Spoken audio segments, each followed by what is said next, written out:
Okay, तो design machine element के next section में चलते हैं, जिसका डिस्कशन होगा मेरा की के बारे में। कि अब सिलेबस में दिया हुआ है, सिर्फ तुमको जो पढ़ना वो शंक की पढ़ना है मेरा। जैसे मान लो ये शाफ्ट है और ये एक पुली है। ओके, तो ये शाफ्ट के साथ पुली से अच्छा ज्वाइन करने के लिए हम लोग की का इस्तेमाल करते हैं, ताकि रिलेटिव मोशंस इस दोनों में प्रिवेंट हो सके। और जो टॉर्क का ट्रांसफ़र जो होता है, जो ट्रांसफ़र होगा फोर्स का, वो शाफ्ट से लेके ये फॉर एग्जांपल ये शाफ्ट है, ये पुली है। पुली के साथ इस तरह स्लिप नहीं हो सके, इसको रोकने के लिए हम लोग की का इस्तेमाल करते हैं। फॉर एग्जांपल असल में की कैसा होता है, की क्या है, जैसे पहले ज़माने में टांगी वांगी होता था, तो कोई टांगी निकल जाता तो एक अलग से लकड़ी का डाल के हम उसको ठोकते ताकि वो मजबूती से पकड़ सके। सेम फंक्शन की वही चीज़ होता है यहाँ पे भी है, जो रोटेटिंग पार्ट को रोकने के लिए हम लोग की का इस्तेमाल करते हैं। अब यहाँ पे देखोगे कि शाफ्ट, ये जो पुली होता है, हम टॉकिंग अबाउट अ पुली। पुली, तो पुली के, ये पुली हो गया मेरा, ये पुली। ओके, तो पुली, ये की का क्रॉस सेक्शन एरिया है, तो की आधा शाफ्ट के अंदर रहेगा और आधा पुली के हब में रहेगा, ताकि अच्छा से पकड़ सके इस चीज़ को। ठीक है ना। और जब रोटेट करेगा तो पुली को भी साथ साथ रोटेट लेके चल, ताकि इसमें जाके कोई मतलब कि स्लिपिंग नहीं हो, रिलेटिव मोशंस को रोक सके, इस दोनों के बीच का। तो ये शाफ्ट, ये पुली, ये शाफ्ट हो गया, शाफ्ट के अंदर आधा और पुली के अंदर हाफ। तो इस दोनों को, ये रिलेटिव मोशन को रोक सके। तो जब भी चल साथ साथ एक चलना चाहिए। अगर ये एंगुलर से चले तो ये भी उसी स्पीड से चलना चाहिए। तुमको पढ़ना शंकी क्या होता है कि कोई भी, जैसे ये मेरा एक शाफ्ट हो गया। ओके, तो शाफ्ट का आधा में की रहता है, आधा पार्ट हब में रहता है। हब में मतलब पुली के हब में। नाउ ये की को हम लोग थोड़ा डिज़ाइन ऐसे भी दे सकते हैं, 3D के फॉर्म में। ये 3D हो गया मेरा। ये मेरा हो गया B is the width of the key, मतलब बी। एच का मतलब हो गया हाइट ऑफ द की, ये हो गया हाइट ऑफ द की। ये हो गया लेंथ ऑफ द की। तो यहाँ पे लेंथ हम नहीं दिखा पा रहे हैं, जैसे लेंथ यहाँ पे, ये दिस लेंथ ऑफ द की। अब क्वेश्चन है कि जो जो की होगा उसका स्ट्रेंथ कितना होना चाहिए शाफ्ट से या हाफ से। तो इसका स्ट्रेंथ हमेशा कम होना चाहिए। इन केस अगर स्ट्रॉन्ग रख लेंगे तो हो सकता है कि मेरा शाफ्ट टूट जाए और की नहीं टूटे। तो मेरा मेरा जो सबसे जो कॉस्टली चीज़ है वो तो शाफ्ट है, इसलिए की सस्ता होता है। इसलिए की का स्ट्रेंथ हम लोग है, ज़्यादा कॉस्टली मटेरियल का नहीं बनाते हैं। जब भी बनाते हैं तो अप्रॉक्स हम शाफ्ट या पुली या गियर के हिसाब से बनाते हैं, लगभग उसके बराबर बना लेते हैं या उससे कम बनाते हैं। लेकिन ऑलमोस्ट जो क्वेश्चन आएगा वो लगभग ये इसी बात पर है कि की और शाफ्ट एक ही मटेरियल का बना हुआ होगा।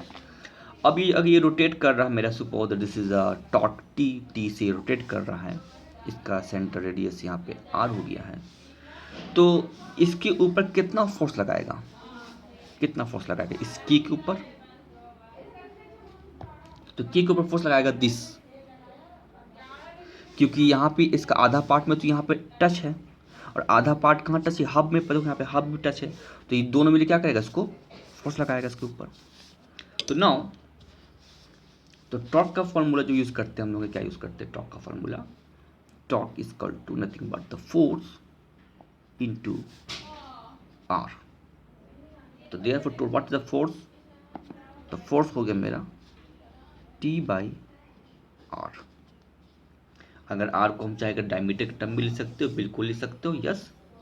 T is equal to D.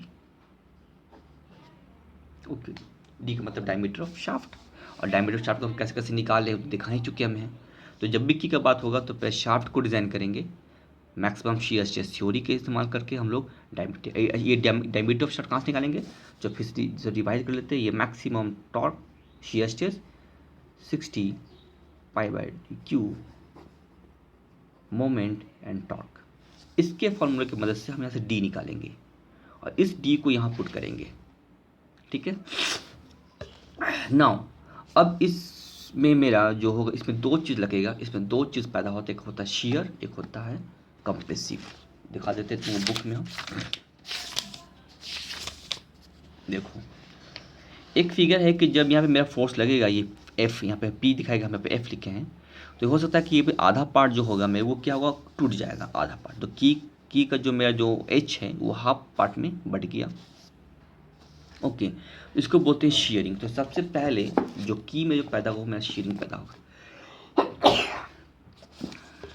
तो strength of the stresses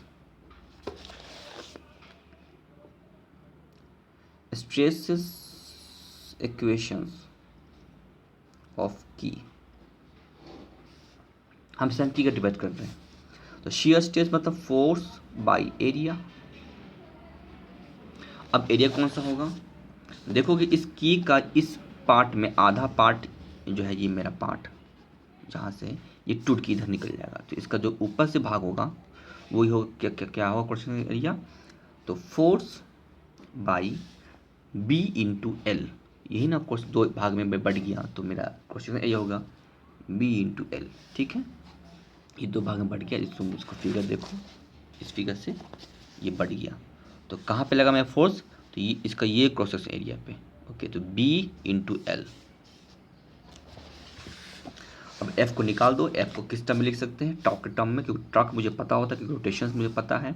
okay, और ये टॉर्क को निकालने का दूसरा क्या है, पावर के मदद से निकाल सकते हैं, पी इक्वल टू 2π/NT/60। अगर पावर दिया जाएगा तब भी हम ऐसे टॉर्क निकाल सकते हैं। तो मेरा फॉर्मूला हो जाएगा टी, ओके ओके, यहाँ पे सॉरी यहाँ पे 2 होगा ना रेडियस का, तो 2, ये 2 पे चला गया, डी का मतलब diameter of shaft, and B into L, this is the shear equations.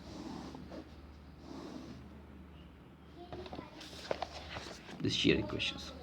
Second जो इक्वेशंस आएगा वो मेरा होगा कंप्रेसिव होगा। कंप्रेसिव मतलब कि ये जो पार्ट देख रहे हो, ये पार्ट इसको दबाएगा। ठीक है, इसमें दो तरह का स्ट्रेस पैदा हो सकता है, एक शेयर एक कंप्रेसिव। तो कंप्रेसिव करेगा इसको। तो कंप्रेसिव मतलब देखोगे इस पिक्चर में, इस क्रॉस सेक्शन को दबाएगा, क्योंकि आधा पार्ट तो शाफ्ट में है, आधा पार्ट तो ऊपर में है। तो जो कंप्रेसिव होगा मतलब बोल सकते हो क्रशिंग जो होगा मेरा, वो इस क्रॉस सेक्शन एरिया पे क्रशिंग होगा मेरा। तो क्योंकि क्रशिंग बता चुके थे कि जहाँ पे शेयरिंग होने का चांसेस भी हो सकता है मेरा है, तो इस पोर्शन में क्या होगा मेरा क्रशिंग होगा। तो कितना होगा एरिया होगा, तो h/2 इंटू एल, ये हाफ है ना, h का हाफ हो गया h/2 मतलब अप्रॉक्स। और संकी का होता है, संकी क्या होता है, संकी मतलब ऐसा कि जिसका आधा पार्ट शाफ्ट में होता है, आधा पार्ट ऊपर होता है, इसको बोलते हैं संकी। तो देयरफॉर सेकेंड इक्वेशन जो होगा मेरा होगा वो होगा मेरा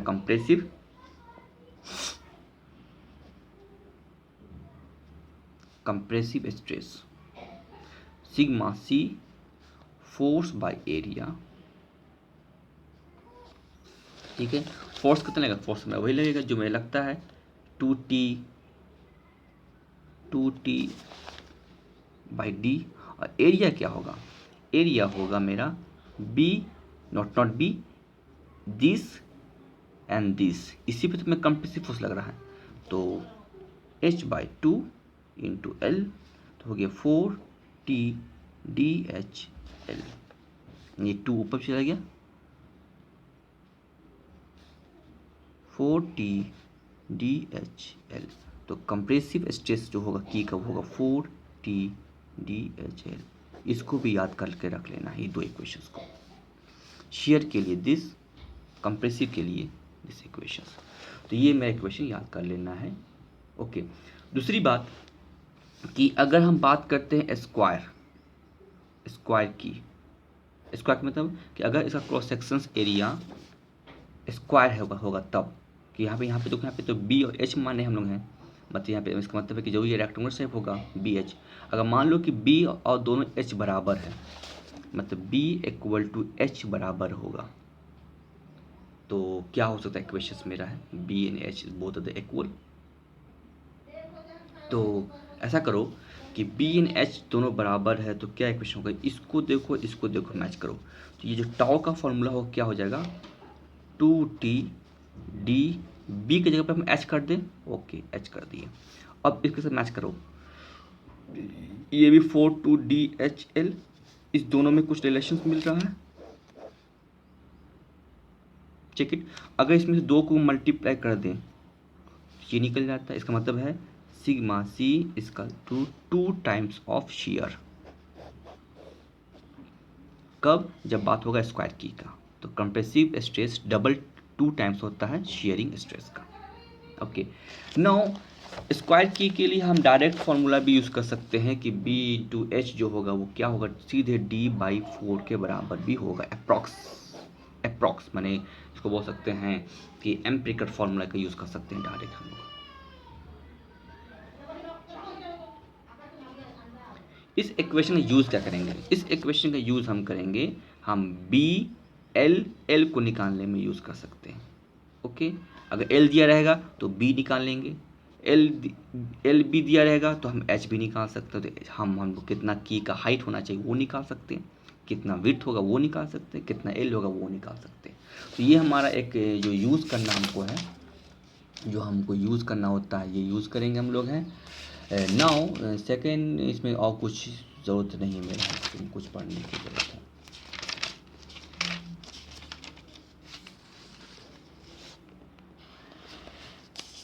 हाँ, ये याद रख, जैसे कि यहाँ पे दिया हुआ होगा मेरा क्वेश्चन कि स्क्वायर के लिए हम लोग दिस इक्वेशन ले लेते हैं, और फॉर अगर हम लोग बात करेंगे किसी भी रेक्टेंगुलर शेप के लिए तो h और b हम लोग इस टर्म से लेते हैं। तो याद रखना है कि फॉर रेक्टेंगुलर शेप के लिए हम लोग जो h लेंगे वो 2/3 लेंगे, और जो 2/3 टाइम्स ऑफ द b लेंगे, ये ले लेंगे हम लोग। ओके, ये हमको याद रखना है, ठीक है। और b is equal to d/4 लेंगे। तो फॉर रेक्टेंगुलर शेप के लिए, स्क्वायर के लिए तो मैं सिंपल हो गई चीज़। ओके, और इसके लिए भी डायरेक्ट हम लोग लेंथ यूज़ कर सकते हैं एम्पिरिकल फॉर्मूला से 1.5 टाइम्स ऑफ डी। तो स्क्वायर के लिए सीधे ये दो फॉर्मूला यूज़ करेंगे, डायरेक्ट एम्पिरिकल फार्मूला। और अगर रेक्टेंगुलर बात होगा तो h लेंगे 2/3 इंटू बी का टर्म्स लेंगे, b को हम d/4 लेंगे, और l भी हम लोग 1.5d लेंगे। ये कब लेंगे ये भी समझ लो, ये तब लेंगे जब हमको की पर डिज़ाइन नहीं करना हो, लेकिन की का यूज़ है, की का यूज़ हो रहा है, की पर हमको डिज़ाइन नहीं करना, तो की को हम इतना लंबा मैथड से हम सॉल्व नहीं करेंगे, इतना लंबा सीधे हम एम्पिरिकल फॉर्मूला यूज़ करके चेक कर लेंगे। लेकिन जब हमको की पर ही फोकस करना है, की पर ही डिज़ाइन करना है, तब हम ये दो फॉर्मूला का यूज़ करेंगे, ठीक है ना। अब फॉर एग्जांपल कपलिंग की बात करेंगे, कपलिंग इसका एक फिगर दिखा देते हैं हमें, ताकि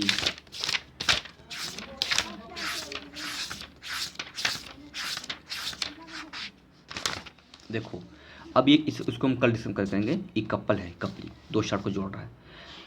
ये देखो, ये जो है ना, ये की है, ये की है, ठीक है ना। देखो इस तरह का यहाँ पे बना रहता है गड्ढा टाइप का, ठीक है ना, जिसमें की डालते हैं। देखो ये इसको, ये देखो ना, ये शाफ्ट है, शाफ्ट में आधा की रहेगा शाफ्ट के अंदर, और आधा की रहेगा इस हब के अंदर, ताकि ये मैं अच्छा से जॉइंट घूमेगा मेरा चीज़। तो इस केस में हमको डिज़ाइन करना है इस चीज़ को, बड़े चीज़ को। तो हम की को कैसे निकालेंगे? की को निकालने के सीधे हम डायरेक्ट एम्पिरिकल फॉर्मूला यूज़ कर लेंगे। तो क्या कहेगा कि नहीं, तुम डायरेक्ट सिर्फ की पर ही डिज़ाइन करना है, तो फिर हम वो सब जो प्रोसेस था डिस्कस किए थे उसमें हमको करना है। तो ये कपल है, दो शाफ्ट को जोड़ने का तरीका, तो इसको कल डिस्कस करेंगे कपलिंग। तो कपलिंग को पढ़ना है। ओके, तो आज भर के क्लास को हम यहीं पे छोड़ देते हैं। ओके, नेक्स्ट हम इस पे फिर कपल पे हम की पर इकोनॉमिकल सॉल्व करेंगे, करते हुए फिर हम कपल में इंटर कर जाएंगे।